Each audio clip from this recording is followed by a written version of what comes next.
Сәлем достар, бүгін мен осындай өте дәмді жұп-жұмсақ болып шығатын уч-пучмак жасадым.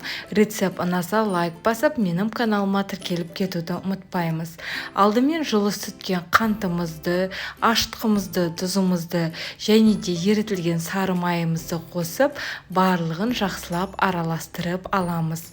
Барлығын жақсылап осындай силиконды қасықпен араластырып болған соң, ұнымызды қосып жібереміз.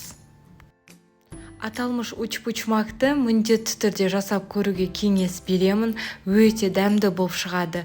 Сонымен қатар мен жоғарыда өте дәмді апельсиннен жасалған кекстің сілтемесін қалдырамын. Сілтемеден өтіп міндетті түрде жасап көріңіздер достар.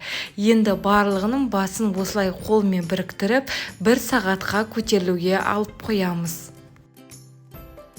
1 сағат өткеннен кейін осылай видеодағыдай әдемілетіп түйетін боламыз. Салмасына мен фаршты, картопты және де пиязды қостым.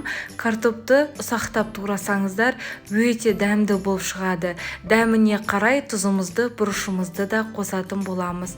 Осылай түйіп бастағаннан кейін жаймен де пешімізді қыздырамыз. 180 градуста 25 минут пісіреміз.